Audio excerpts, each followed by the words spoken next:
Bonjour Monsieur le maire, Monsieur le sénateur, toujours. Bon, un nouveau livre sur Saint-Étienne et un très très bon livre. On apprend plein de choses sur votre mandat, sur vos deux mandats. Qu'est-ce que vous avez retenu de ces deux mandats sur Saint-Étienne? Moi, ce que j'ai voulu faire à travers ce livre, c'est expliquer aux Stéphanois et aux gens qui s'intéressent à Saint-Étienne comment ça se passe en fait, comment on prend des décisions, comment se sont montés les projets. Comme vous le dites, il y a beaucoup de projets qu'on a mis en place à l'époque, entre la deuxième ligne de tramway, le Zénith, la Cité du Design, et donc expliquer un petit peu le cœur du réacteur, comment quand on est maire, on prend les décisions et avec qui on les prend, et puis après comment ça se passe. Voilà. J'ai juste une petite question. Vous avez parlé de projet. Est-ce qu'il n'y a pas une frustration quand on lance quelque chose et que c'est son successeur qui finalement en bénéficie et l'inaugure? Oh, écoutez, le principal c'est que ce soit inauguré déjà, voilà. Donc, ça existe. Oui, tout à fait. Et puis bon, parfois quand ceux qui l'inaugurent étaient ceux qui l'avaient critiqué, il y a une forme de petite ironie, voilà, qui n'est pas bon. Voilà. La critique doit être constructive. Exactement. Et quel projet vous êtes le plus fier sur vos deux mandats que vous retenez? Alors, écoutez, en tout cas, ce que me disent les gens aujourd'hui, c'est qu'ils sont très contents du tramway, ils sont très contents des espaces publics qu'on a rénovés, comme la plage Jean Jaurès par exemple, avec tous les cafés qui sont autour. Le Zénith plaît beaucoup aussi, l'architecture et puis les spectacles qui s'y donnent, le fil dans le domaine des musiques actuelles. Il y a aussi la Cité du Design avec la Biennale et l'école d'art et de design. Globalement, moi ce qui me fait plaisir, c'est de comprendre aujourd'hui ou de voir aujourd'hui que ce qui avait été très très critiqué à l'époque, il y avait beaucoup de polémiques. Aujourd'hui, ça fait partie du bien commun, les gens sont satisfaits et je n'entends plus de critiques. Même hier, un monsieur est venu me voir et très franchement, il m'a dit, moi j'étais très critique à l'époque de la Cité du Design. Il me dit, je dois reconnaître qu'aujourd'hui, c'était un beau projet. Donc voilà, ça veut dire que c'est gagné. 20 ans après, on a gagné, voilà. Est-ce qu'il y a des regrets? Non, des regrets. Des choses que vous auriez vues naître et qui ne sont pas nées? Alors ça, oui, il y a beaucoup d'idées qu'on a et qu'on ne peut pas mettre en œuvre parce que tout simplement, on manque de temps, on manque de moyens, ou bien les circonstances ne s'y prêtent pas. Oui, bien sûr qu'il y a beaucoup de choses que j'aurais voulu continuer. Je parle souvent d'un tramway sur le Conforiel jusqu'aux universités. C'est des grands chantiers là. Oui, les gros chantiers. Et puis alors, oui, peut-être qu'aujourd'hui, le monde change vite. Peut-être qu'aujourd'hui, il faut davantage associer la population au quotidien. Je veux dire, quand on est élu maire, on est élu pour 6 ans, mais il ne faut pas se dire on est élu pour 6 ans, puis on revient vous voir dans 6 ans. Je crois que c'est tous les jours. Tous les jours, il faut expliquer, il faut discuter, et puis il faut être sur le terrain. Être sur le terrain, dans une démocratie vivante. Il faut accepter que les gens vous donnent leurs idées tous les jours. On le voit au niveau national, mais c'est également vrai au niveau local. Et votre réflexion, c'est quoi pour l'avenir? Moi, je me dis souvent que quand on vient à Saint-Étienne, il y a beaucoup de choses qui ont changé. On voit beaucoup de devantures qui sont pas très belles. Est-ce qu'il n'y aurait pas aussi besoin de démolition, de créer de nouveaux boulevards, de créer des zones de vertes, hein, j'ai envie de dire, des pelouses? Est-ce qu'il n'y a pas une réflexion à mener là aussi? Vous avez complètement raison. Il faut qu'on ait des grands projets, ne serait-ce que pour, végétaliser la ville. Parce que d'ici 2050, on va gagner quelques degrés. Les étés risquent d'être insupportables. Et donc le seul moyen qu'on ait dans les villes aujourd'hui de supporter cette température, c'est d'avoir des arbres dans les villes. Et donc il faut en mettre beaucoup plus. Moi j'en avais planté 10 000 à l'époque, mais on peut encore faire beaucoup plus. Par exemple, devant la gare de Château-Creux, je pense qu'on pourrait planter, on pourrait avoir presque des bosquets qui soient là pour végétaliser davantage la ville. Et puis, je pense qu'il faudrait, au niveau de l'agglomération, au niveau de la métropole, avoir un grand projet pour aider les entreprises, notamment les PME et les PMI qui sont nombreuses, mais dont on ne parle pas souvent et pas suffisamment. Celles qui travaillent dans le domaine du textile médical, celles qui travaillent dans le domaine de l'armement, celles qui travaillent dans le domaine de la médecine, à tout point de vue. Il y a des gens qui font un excellent travail et qui mériteraient d'être encore plus soutenus. Donc voilà, il faut que le maire soit celui qui soutient les énergies. Est-ce qu'on peut parler du procès, peut-être? Oui, bien sûr, j'ai assisté au procès en tant que partie civile. C'est pas très drôle parce que ça rejaillit de façon très négative sur la ville. c'est une très mauvaise image pour la ville. Et maintenant, il faut attendre la décision du tribunal le 1er décembre. Et j'espère qu'à partir de là, on pourra passer à autre chose et parler de l'avenir de Saint-Étienne autrement. Et vous qui êtes un expert et qui avez baigné là-dedans, si j'ose dire, qu'est-ce qui va se passer le 1er décembre? En fonction de la décision du tribunal, on peut voir soit Gaël Perdriau est invalidé, il ne sera plus maire. Donc il démissionne. Alors, s'il est invalidé, c'est automatique, il n'est plus maire du jour au lendemain. Donc on réélit un nouveau maire. Enfin, il y a réélection. Oui, en interne, absolument, en Est-ce attendant qu'il y les a le quorum municipales. Comment ils vont faire? Est-ce qu'il y aura le quorum s'il n'est plus là? De toute façon, c'est une décision. La procureure générale a fait des réquisitions sévères. Elle a proposé dans ces réquisitions à la fois des peines de prison pour les prévenus, des amendes, et pour ce qui concerne Gaël Perdriau, elle a demandé son invalidation. Donc si c'est suivi par le tribunal, à ce moment-là, c'est en interne, le premier adjoint peut-être, qui sera maire pendant les 4 ou 5 mois avant les municipales. Merci monsieur le Merci à sénateur vous. maire. Moi, j'ai une dernière question. Quand on écrit un livre comme celui-ci, combien de temps il faut? Est-ce qu'il y a des recherches ou c'est juste des souvenirs? Oui, alors il y a des souvenirs, mais il y a beaucoup de recherches. J'ai relu tous les conseils municipaux depuis 1983. Voilà. Ils sont aux archives municipales. À l'époque, tout n'était pas numérisé, mais beaucoup de choses sont numérisées. J'ai relu beaucoup d'articles de journaux. Dominique Goubatian m'avait confié tous ces articles de journaux parce qu'il avait suivi à peu près la même période. Non, j'ai beaucoup documenté parce que je voulais essayer d'être précis dans les dates, on le dans voit les dans chiffres. le livre, on le voit. Voilà, j'essaye de Citer toutes les ressources. Voilà, exactement, pour que ce soit à la fois un document d'histoire de Saint-Étienne, mais aussi mes impressions personnelles, bien entendu, donc ma mémoire aussi à moi. Voilà. Donc la durée, c'était combien de la première ligne à la dernière? 2 à 3 ans, en gros. 2 à 3 ans. Ouais, 2 à 3 ans. Énorme travail. Oui, c'était un gros travail, mais bon, du jour où je m'y suis mis, après, je me suis dit, il faut aller jusqu'au bout. Voilà. Et est-ce que c'est un livre vraiment pour les Stéphanois ou d'autres gens d'autres régions peuvent s'y intéresser? Alors, d'autres gens s'y intéressent. Par exemple, lundi, je suis à Paris pour une formation de fonctionnaires étrangers. Et je cite souvent le cas de Saint-Étienne, parce que dans le monde, il y a beaucoup de villes comme Saint-Étienne qui ont souffert des problèmes industriels. Et les gens sont intéressés de savoir comment on a fait à Saint-Étienne pour reconvertir, par exemple, Manu France, Giat Industrie, enfin bon, voilà. Et donc, il y a des méthodes de travail qu'on échange entre collègues ou gens intéressés par l'histoire des villes. Et donc, je prends souvent le cas que je connais le plus, c'est-à-dire celui de Saint-Étienne. Voilà. Merci à vous, monsieur le sénateur maire. Merci à vous bonne dédicace. et bravo pour votre travail d'information. Merci beaucoup. Merci beaucoup. On a besoin. Michel Thiollière, bonjour, merci. Bonjour. Merci de vous être déplacé pour les entretiens du Phénix. Vous avez déjà écrit plusieurs ouvrages, des romans, mais pas que. Et Oui. là, on peut dire que c'est une sorte de mémoire d'un maire. Quel sera le titre exact et qui sortira dans quelques jours? On en donnera la date exacte sur notre blog. Oui, alors vous avez raison, c'était l'occasion pour moi de rappeler ce qu'on a fait à Saint-Étienne et dans la métropole pendant 25 ans, depuis la création de la métropole jusqu'à ces dernières années. Alors au début, communauté de communes. Oui, puis voilà, toutes les oui, étapes parce qui ont qu'en été franchies. 95-96, il a fallu réunir... il y avait une bagarre entre la ville de Saint-Étienne et les communes autour, donc il a fallu que je rassemble un petit peu tout le monde. Voilà, on a commencé avec ouais. 22 communes. Saint-Étienne Métropole est né en 96 avec 22 communes, et puis ensuite ça s'est étendu jusqu'à 45 et maintenant un peu plus de 50 communes.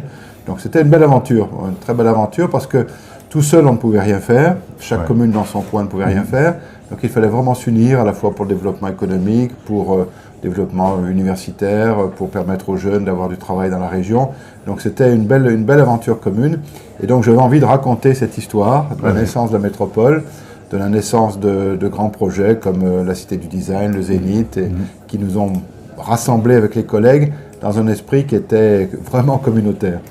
On peut dire que la notion d'intercommunalité quand même a bien progressé. Au début, il y avait beaucoup de réticences qu'on ressentait.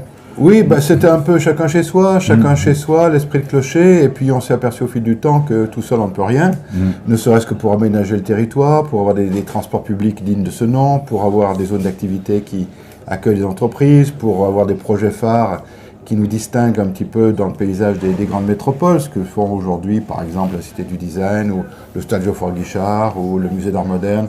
Ce sont des grands équipements métropolitains qui permettent de distinguer l'agglomération stéphanoise de ce qui se fait ailleurs, et donc d'attirer l'attention à la fois des médias, bien entendu, mais aussi des investisseurs. Il était important de devenir une véritable métropole en passant par les différentes étapes qui ont été la communauté d'agglomération, la communauté urbaine, puis aujourd'hui le statut de métropole avec un nombre important, aujourd'hui 53 communes. Oui, oui. Est-ce que c'était aussi très important pour peser, non pas face à Lyon, mais en complémentarité Oui, de la tout cette ville simplement, européenne, on peut dire. c'est tout simplement pour ce que je rappelle souvent, pour être juste à notre bonne place. On a trop souffert à Saint-Étienne et dans l'agglomération d'être un peu en retrait, on n'osait pas trop exister au niveau qui est le nôtre. C'est un petit peu comme une équipe de foot, voilà, trop de discrétion. Donc on est une grande agglomération de plus de 400 000 habitants, on est une métropole, il y en a 22 en France, donc on fait partie des 12 ou 13 grandes métropoles françaises, et c'était normal qu'on existe à ce niveau-là pour se comparer. Alors on est à côté de Lyon, qui est la grande métropole régionale, mais pour se comparer à Grenoble ou Clermont-Ferrand, qui sont dans notre région Auvergne-Rhône-Alpes, de la même taille que nous. Alors on peut dire qu'intercommunalité, c'est un des mots-clés de votre futur ouvrage. J'en ai noté un autre, vous êtes aussi passionné par l'architecture et par l'urbanisme d'une façon plus générale. Alors avec des immeubles qui ont marqué Saint-Étienne, je pense au Zénith, à l'immeuble du siège de la métropole justement, à la maison de l'emploi, j'en oublie sûrement. Et puis à l'aménagement de quartier, il y a beaucoup de choses à dire en plus. Bah, vous avez raison. On avait un déficit d'image très fort à cause des crises industrielles qu'on a subies dans la région stéphanoise. Fermeture des mines, fermeture de Manufrance, fermeture de la sidérurgie, fermeture de Giat Industrie. On a malheureusement subi de plein fouet de la désindustrialisation et donc les problèmes qui y allaient avec, donc les problèmes sociaux et économiques. Et donc il me semblait important de redonner de la fierté à ce territoire. Et puis quand on construit un bâtiment, autant qu'il soit agréable, qu'il soit beau. Parfois on me demandait pourquoi vous voulez faire des beaux bâtiments. Si j'avais dit que je voulais en faire des laids, on m'aurait dit vous êtes un peu stupide, quoi. Donc autant qu'il soit agréable et puis qu'il marque notre temps. Donc c'est vrai que le Zénith, la Cité du Design, la Cité Gruner de Manuel Gautran ou la Maison de l'Emploi, sans même parler de ce qu'on a construit à Firminy avec l'église de Corbusier. Ce sont des événements qui ont marqué le territoire et puis le passage au XXIe siècle de notre métropole. Ça me paraissait indispensable. Et puis vous avez pu et su et dialoguer avec de grands architectes, de grands urbanismes, à qui vous avez proposé des moi projets à long terme, j'étais très content de voir qu'ils étaient intéressés par nos projets. Il y a eu Ricardo Bofill à l'époque, où moi j'étais encore jeune adjoint et donc qui a été une sorte de plan stratégique pour la ville de Saint-Étienne, avec les grands axes, les portes d'entrée, les places du centre-ville. Donc ça a été mon plan, si je peux dire, en tant qu'adjoint, puis ensuite en tant que maire. Et puis au niveau de l'agglomération, vous avez raison, des grands noms de l'architecture se sont intéressés à Saint-Étienne à cette époque-là, en disant, tiens, c'est une ville où il se passe quelque chose. Il est en train ça bouge, ça bouge, et c'est intéressant d'accompagner ce mouvement d'une ville qui a envie de s'en sortir, d'une ville qui a envie d'exister à son juste niveau. Alors ça a été Norman Foster, le Britannique, pour le Zénith, ça a été Fumihiko Maki, le Japonais, pour le quartier de la gare et des bureaux qu'il a réalisés à côté de la gare. Et puis ça a été des Français, comme Rudy Ricciotti, comme Manuel Gautran, comme Architecture Studio, qui sont des grands noms de l'architecture et qui sont, eux, français et qui ont aidé Saint-Étienne à se développer. Alors pour faire de telles réalisations, il faut bien sûr un parcours politique. Et vous avez commencé par le début, par être adjoint avant de devenir maire. Donc une bonne école de... Oui, alors si vous voulez, rien ne me prédestinait à devenir maire de Saint-Étienne. J'étais d'une famille stéphanoise, des classes moyennes, mes parents étaient enseignants. Voilà, donc mon père avait été serrurier avant de devenir prof. Et voilà, c'était une famille, comme il y en avait beaucoup à Saint-Étienne dans les années 50-60. Et donc je me suis intéressé à la vie publique parce que j'aimais ma ville, j'avais envie que cette ville bouge, j'étais trop chagriné par ce qu'on entendait dire de Saint-Étienne, ville noire, les villes Bossaines, les pauvres, enfin bon voilà, moi j'étais, c'était un déchirement pour moi d'entendre tout ça. J'étais vraiment malheureux d'entendre tout ce qu'on disait sur cette ville, qui méritait mieux que ce qu'on en disait, parce qu'il y avait un peuple de gens qui travaillaient dur, et qui avait créé cette ville et qui l'avait développée par l'industrie. Et puis ensuite, il y a eu les idées politiques. Oui, c'était d'une génération où dans le monde, on revoit malheureusement refleurir certains totalitarismes dans le monde, mais il y avait donc en Union soviétique Staline et puis le régime soviétique avec le goulag. On avait en Amérique du Sud des dictateurs également. On en avait même en Europe, avec en Grèce, avec le Portugal. Donc j'étais d'une génération où je voyais ça autour de moi. Il y avait le mur de Berlin. Je me disais, c'est pas possible, qu'on peut pas supporter ça. Donc je me suis battu, alors à ma mesure à moi, je me suis engagé pour défendre des idées républicaines, défendre la démocratie, défendre des idées auxquelles je crois, et qui étaient bafouées un peu partout dans le monde à l'époque. Le communisme d'un côté, l'extrême droite de l'autre, et ça a été toujours mon fil conducteur. Et vous avez dû, en politique, il y a toujours aussi des personnalités, positives ou négatives, ou hostiles ou favorables. Et alors parmi ceux qui vous ont aidé, dont vous avez été un peu le successeur, François Dubanchet. Oui, François Dubanchet, avec qui j'ai eu une vie politique agréable. Un formateur. Voilà, absolument. J'ai beaucoup respecté ce maire qui m'a engagé, j'avais 27 ans, donc j'étais tout jeune adjoint à l'urbanisme. Et j'ai bien sûr appris auprès de lui, et puis je lui ai apporté des idées. Il avait l'avantage d'écouter et d'être ouvert aux idées nouvelles. Donc ça a été pour moi un vrai bonheur.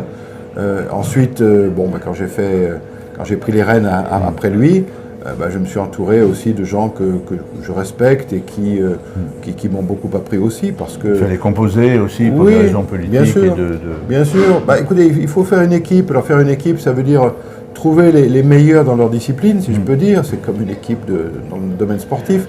Essayer de trouver les meilleurs dans leur domaine, mais tout en créant l'esprit d'équipe, en faisant en sorte que on avance avec une ligne qui est bien définie, avec une stratégie de développement pour le territoire. Et à partir de là, chacun dans son rôle joue sa partition pour qu'on arrive à faire le bien commun. Alors, dans une équipe municipale comme dans une équipe de football, il y a des gens qui jouent l'équipe et puis d'autres qui ont quand même des volontés individuelles. Oui, je l'ai subi, vous avez raison, je l'ai subi.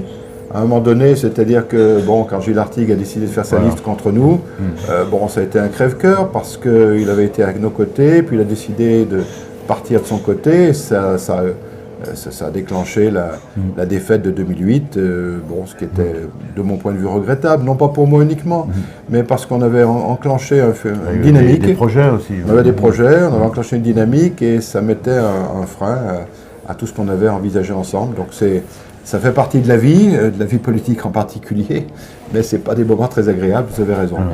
Peut-être un mot quand même sur l'actualité pénible, longue, dans laquelle survit la ville je suis désespéré de voir que depuis plus de 2 ans, on ne parle plus de projet, on ne parle plus d'avenir, on ne parle plus de stratégie, on est moqué, on est ridiculisé à l'extérieur. Les gens se moquent de nous en disant « mais enfin Saint-Étienne, qu'est-ce qui se passe ?» Et puis on voit que tout est à l'arrêt et que les déchirements sont profonds. Donc aujourd'hui, il y a eu des personnes mises en examen, dont le maire est président de l'agglomération. Il faut attendre le plus rapidement possible un jugement pour qu'on sorte de cette affaire. Ça va encore durer. On n'a pas le calendrier très fixé aujourd'hui. Donc il faut attendre le jugement pour qu'on puisse passer à autre chose. Et si M. Perdriau est lavé de tout soupçon, tant mieux pour lui. Et on parlera d'autre chose. Et s'il est condamné, au contraire, on pourra parler d'autre chose. Et à ce moment-là, tourner une page. Mais c'est très dommageable pour la ville et l'agglomération. C'est le pire de ce qu'on peut connaître dans la vie publique. Je n'aurais jamais imaginé ça, très franchement, quand je me suis engagé dans la vie publique. Et c'est le pire de ce qu'on peut imaginer pour une agglomération, puisqu'on voit bien aujourd'hui que les gens se déchirent au lieu de parler de l'avenir. Ils sont dans une logique infernale et vraiment au contraire de ce qu'il faudrait pour qu'on puisse construire l'avenir. Pour terminer, alors le livre il est à l'imprimerie. Quel sera son titre? Parce qu'on ne l'a pas dit au début de notre entretien. Saint-Étienne, une ville des horizons, puisqu'il y a effectivement plusieurs perspectives que j'ai voulu dresser à la fois sur le passé, mais aussi quelques pistes qui peuvent être éventuellement intéressantes pour l'avenir. Donc il sortira début mars, au même moment où l'école d'architecture fait une exposition sur le rôle de l'architecte et du maire, en quelque sorte. Là, vous aurez à travers le temps. Séance de signature à cette on aura l'occasion de parler avec les étudiants et ceux que ça intéresse pour Parce que ce que j'ai vraiment voulu faire, c'est expliquer comment ça se passe, parce que c'est intéressant de voir comment ça se passe. J'ai eu le plaisir de lire les 337 pages de cet ouvrage qui est très complet. J'ai essayé en tout cas de montrer comment la machine municipale ou celle de l'agglomération se déroule pour qu'on comprenne comment se prennent les décisions, pourquoi ces décisions et comment on arrive à mettre en place une stratégie pour le territoire. Pour ceux de nos internautes, l'éditeur, le nom de l'éditeur, alors c'est Libelle, le livre donc sera vendu en librairie voilà. très prochainement sur notre blog. Merci beaucoup. Merci de votre invitation, merci à vous.